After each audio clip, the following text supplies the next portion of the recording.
My sister Chloe always said I lacked ambition because I preferred my quiet life and my reliable Volvo to her world of borrowed glamour.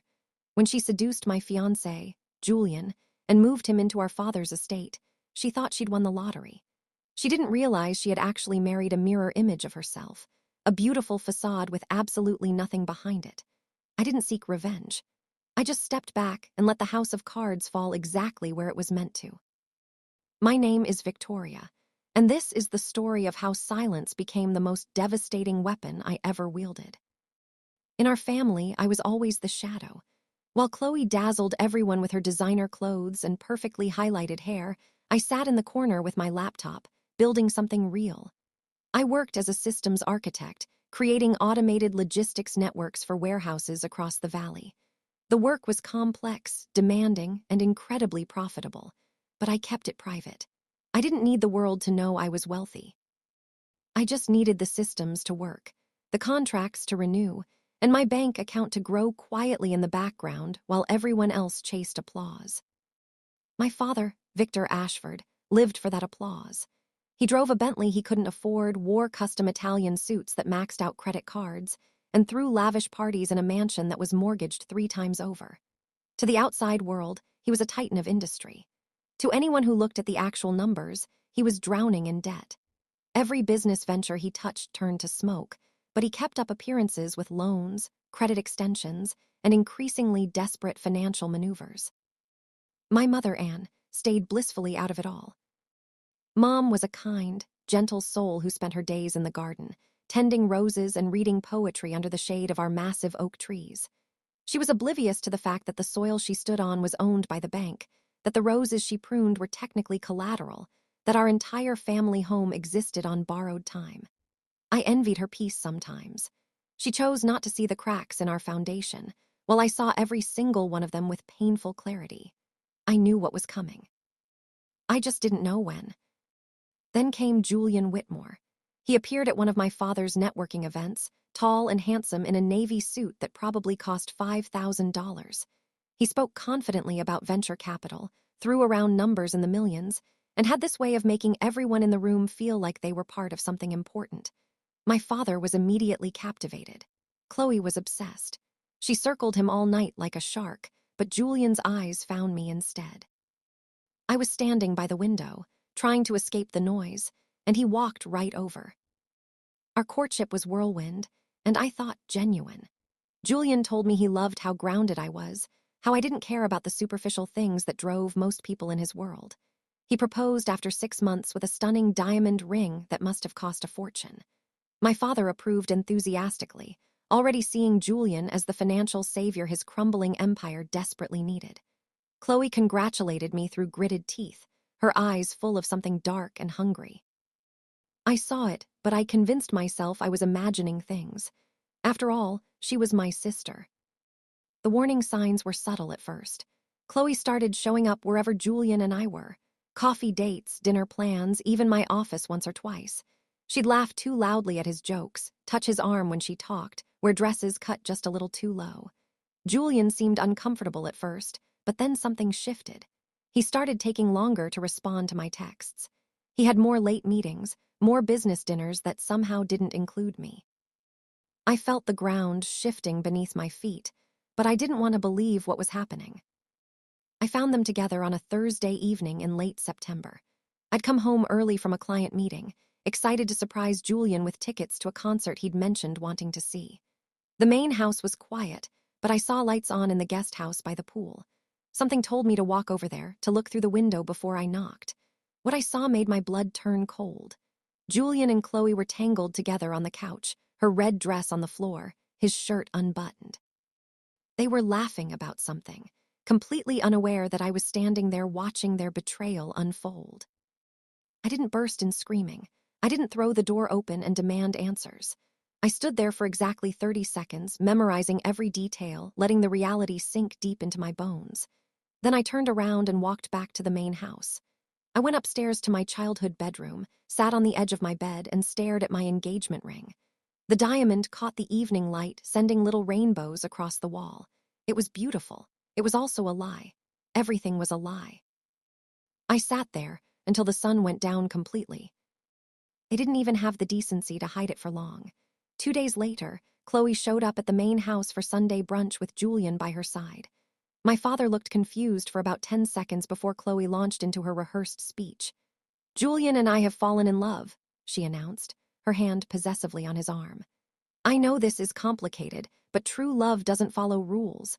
Julian needs a partner who matches his status, not someone who's happy living small." She looked directly at me when she said it, triumph gleaming in her eyes. I expected my father to defend me, to stand up and throw them both out of the house. Instead, Victor Ashford looked at Julian Whitmore and saw dollar signs. He saw rescue. He saw salvation from the creditors who were circling closer every day. "Well," my father said slowly, adjusting his cufflinks, "love is unpredictable. Julian, if your heart has led you to Chloe, then perhaps this is meant to be." My mother gasped quietly beside me. I felt something inside me go completely numb. My own father was endorsing this betrayal because he thought Julian could save him. Julian had the audacity to look apologetic. "Victoria, I never meant to hurt you," he said, like that made any difference at all. "But Chloe and I, we just connect on a different level. We want the same things out of life." I finally spoke, my voice steady and cold. "You're absolutely right, Julian. You and Chloe are perfect for each other. You deserve exactly what you're going to get." Nobody understood what I meant by that. They thought I was just being bitter. I wasn't. I was being prophetic. I didn't argue or fight or make a scene. I simply excused myself from the table, went upstairs, and started packing. I took my clothes, my laptop, my important documents, and the few personal items that actually mattered to me. I kissed my mother goodbye in the garden, promising her I'd call every day. She cried softly, confused by everything happening around her. "Where will you go, sweetheart?" she asked. "Somewhere safe," I told her. "Somewhere real." Then I loaded my reliable Volvo and drove away from the Ashford estate without looking back. I moved into my penthouse downtown that same evening. I'd bought it 2 years earlier as an investment, a sleek modern apartment on the 35th floor with floor-to-ceiling windows overlooking the city. It was registered under my business LLC, so nobody in my family even knew I owned it. I'd kept it mostly empty, just basic furniture and essentials. Now it became my sanctuary, my war room, my front row seat to watch the inevitable disaster unfold. I poured myself a glass of wine and stood at the window, watching the city lights flicker like stars. For the next 3 months, I watched from a distance as the tragedy wrote itself without any help from me. Chloe and Julian announced their engagement within 2 weeks of my departure. The wedding planning became Chloe's full-time obsession. She wanted everything massive, extravagant, unforgettable. A cliffside estate venue for 500 guests, imported flowers from 3 different countries, a designer dress that cost more than most people's cars, a menu designed by a celebrity chef. Ice sculptures, live musicians, fireworks over the ocean. The budget kept climbing higher and higher. My father, still believing Julian was a venture capital billionaire, saw the wedding as an investment opportunity. He started pouring every last dollar he could borrow into the event. He took out new loans against the house. He liquidated his remaining business assets. He maxed out credit cards that were already dangerously close to their limits. In his mind, this wedding would cement his connection to Julian's supposed fortune. Once they were family, Julian would surely invest in Victor's businesses, pay off his debts, restore the Ashford name to glory. It was desperate, delusional thinking. What my father didn't know was that Julian was just as broke as he was. I'd done my research after the betrayal, hired a discreet private investigator to dig into Julian Whitmore's actual finances. The results were enlightening. Julian wasn't a venture capitalist. He was an unemployed former finance associate who'd been fired from his last firm for ethical violations 3 years ago. He'd been living off credit cards, personal loans, and the money he scammed from people who believed his carefully constructed lies. That $5,000 suit, rented. The luxury car, leased and 2 months behind on payments. Julian had targeted me originally because he thought the Ashford family was genuinely wealthy. He'd seen my father's Bentley, the estate, the parties, and assumed there was real money backing it all. He planned to marry into the family, then slowly drain whatever resources existed before disappearing. When Chloe threw herself at him, he switched targets without hesitation. Chloe was flashier, more status-obsessed, easier to manipulate. What he didn't realize was that Chloe had done exactly the same calculation about him. They were two predators trying to devour each other, neither realizing the other was made of paper. The wedding date was set for the first Saturday in December. As it approached, I started receiving increasingly frantic calls from my mother. The vendors were demanding payment up front. The venue wanted the full balance immediately. The florist, the caterer, the photographer, everyone was asking for money, and my father kept reassuring everyone that it was handled. "Julian is taking care of everything," he'd tell Mom. But Julian kept telling Chloe that her father should cover it, since it was traditional for the bride's family to pay. They were playing financial chicken, each assuming the other would blink first. 3 weeks before the wedding, I got a call from my mother at 2 in the morning. She was crying so hard I could barely understand her. "Victoria, your father is having a panic attack," she said. "The bank called. They're talking about foreclosure. He keeps saying everything will be fine after the wedding, but I don't understand what's happening." I talked her through calming my father down, then I stayed on the phone with her until sunrise, just listening to her fears. I didn't tell her what I knew. Some lessons have to be learned, not taught. The morning of the wedding arrived cold and crystalline clear. The cliffside estate looked like something from a fairy tale, decorated with thousands of white roses and twinkling lights. Guests started arriving in expensive cars, women in designer gowns, men in custom tuxedos. Everyone was there to witness what they thought would be the social event of the season. My father was there in his finest suit, sweating despite the December chill. Chloe looked stunning in her $40,000 dress. Julian stood at the altar in his rented tuxedo, looking like the picture of success. The ceremony began right on schedule at 4 in the afternoon. I arrived late, deliberately missing the ceremony itself. I pulled up to the venue in my brand new slate gray Porsche 911, not to show off, but because it was the first truly extravagant thing I'd bought for myself in years. I'd always driven that sensible Volvo because I didn't need anyone to know what I had. But today felt like the right time to stop hiding. I walked into the reception just as the chaos was beginning to unfold.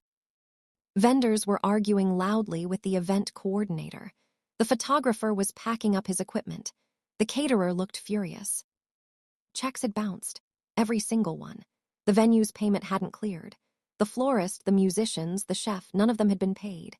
And then the process servers arrived, 3 of them in plain suits carrying official-looking folders. They weren't there for me. They were there for Victor Ashford.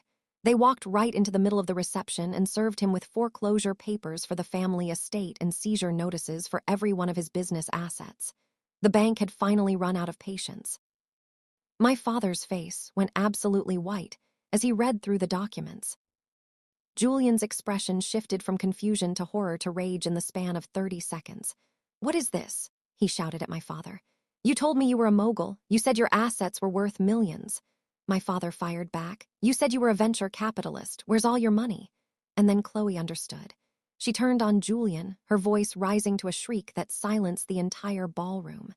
"You're broke. You told me you managed billion-dollar funds." Julian yelled back, "You told me your family owned the tech warehouses in the valley."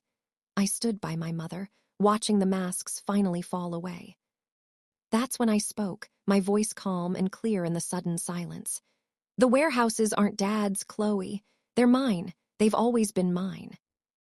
I built that entire logistics network from nothing while you were shopping for designer shoes and chasing rich men."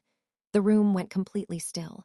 "I own the systems, the contracts, the revenue streams, but you were too busy looking for shortcuts to notice the actual work I was doing."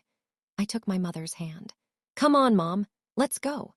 We walked out together while the reception collapsed behind us into screaming and accusations. I bought her a cottage by the sea the following week. As for Julian and Chloe, they destroyed each other without any help from me. Some people are their own perfect punishment. The best revenge is simply stepping back and letting people face the consequences they built for themselves. They wanted my life so badly they didn't realize it was never what they thought it was.